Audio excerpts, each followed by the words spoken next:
Good afternoon. My name is Ray Mullins, and I am a candidate for the United States Congress for the 12th District of Michigan.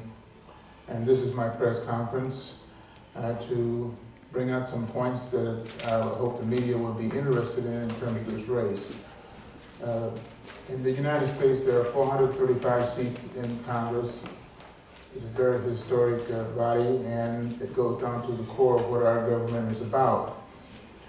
My opposition is Debbie Dingell, who is presently the wife of John Dingell, who is retired. He's the longest serving person in Congress, and we respect him for that. But there's some things I would like to bring out, and certainly I will be amenable to questions and answers regarding the campaign and certain things that I am holding near and dear. I got into this race relatively late because of several circumstances. I had no plan on running for Congress, and I didn't know that John was going to step down, and I didn't know that Debbie Dingell was going to run. On February the 8th, at one of these meetings, for some reason she asked to take a picture with me and another African American. And two weeks later, she announced her candidacy for the United States Congress. Well, I didn't know, and she didn't tell me the purpose of taking the picture. And as I've stated before, I was angry. But the whole idea is that she has not really shown any evidence of understanding what it's like to be poor, and not just for African Americans, but for Appalachian whites. And just recently, doing some research, I discovered that she has been a member of the General Motors Board of Directors for 30 years. Now, in 1986, General Motors, and according to some sources, started laying off workers. They were restructuring under Roger Smith, and it was a disaster. There was a movie made by Roger Moore called Roger and Me that chronicled what happened with Flint. Statistics indicate that initially 30,000 people lost their jobs. And the latest estimates, according to what I've read, 90,000. And if you consider that there are 4 people in a family, 4 times 90 is 360,000 people that lost their jobs. Plus the community was decimated. She was on the board of directors when that occurred. I don't know what her vote was, but I do know that I haven't heard her come out in any of her advertisements stating that she opposed the laying off of all of those jobs. With the great work, and I consider great work because I had a great staff with the NAACP, and we did a lot of progressive things, not only with civil rights of African Americans, but with the unions and jobs and a lot of things. Matter of fact, the Ford Motor Company came to our branch, and which was in the south side of Ypsilanti, and recruited people to take tests. They didn't have to go down to Ford or the employment agency. They came to the NAACP. The whole idea was to get more minorities involved with getting jobs during the 90s.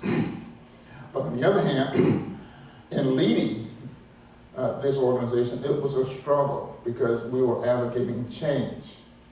And I'm proud of my administration for those 12 years, from 1987 to 1998. But I know what it takes to make change. I am a pro-choice person. I have always been pro-choice. And it's only logical that you be pro-choice. People say, well, you can't kill babies. But people that say that, first of all, they want to take away the rights of a mother. But then again, nobody's saying anything about the $80,000 to $90,000 to raise a child. Nobody's saying anything about the prison industry, not just the private industry, but the public industry of prisons. When you have a lot of people in prison, even if they're public institutions, you gotta hire guards, you gotta pay food service people, you've got to do a lot of things to service that. Sometimes they're way up north where the farming industry hasn't been what it has been in the past, and you see people who are in prison from Detroit going to the Northern Peninsula. My situation and stance on gun control is that, here again, education is the key. Hopefully, people will be less irrational if they know facts of a specific circumstance. I don't think you can legislate guns away because it's too much of an emotional issue. But on the other hand, I think if the statistics are known, and certainly if we stress the idea of value of human beings and the waste that's occurring because of guns, a proliferation of guns, that perhaps at least we can save some lives. Certainly we can get around the idea of people promoting guns just out of irrational and certainly racist points of view. There's a trial going on in Detroit right now where a man is accused of killing a black woman knocking at the door at night.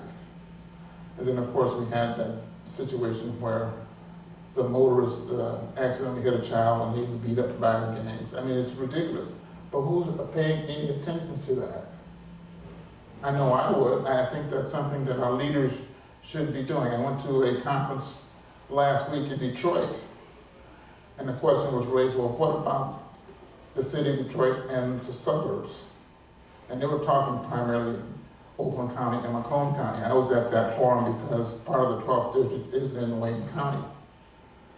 And I told them what I'm telling you now is that I've had the ability to bring people together. I went to Howard University, predominantly black school, and that's in our nation's capital. I don't know which was a greater shock, going to the school with all those black kids after going to predominantly white conservative school or going to school in DC, which in fact was the murder capital of the world at that time. After that, I was in the Air Force, and I think my Air Force training was great. It taught me leadership, but it was predominantly a white circumstance. I was an officer, and I got along there. I was promoted 2 times. I started out as a second lieutenant in 1966, and by 1970, I was a captain in a predominantly white setting. Then I went to the University of Michigan Law School, predominantly white setting. Clerked in Detroit for a year, a black city. At the same time, Coleman came in. Ended up been practicing in Ypsilanti for 40 years. This year, dealing with all kinds of people and bringing people together and resolving issues and representing people. And I think our Congress people should have some leadership ability to not only deliver the goods that are necessary for their community and give the community and their people in their district representation, but they also have some leadership roles in trying to bring the various communities together.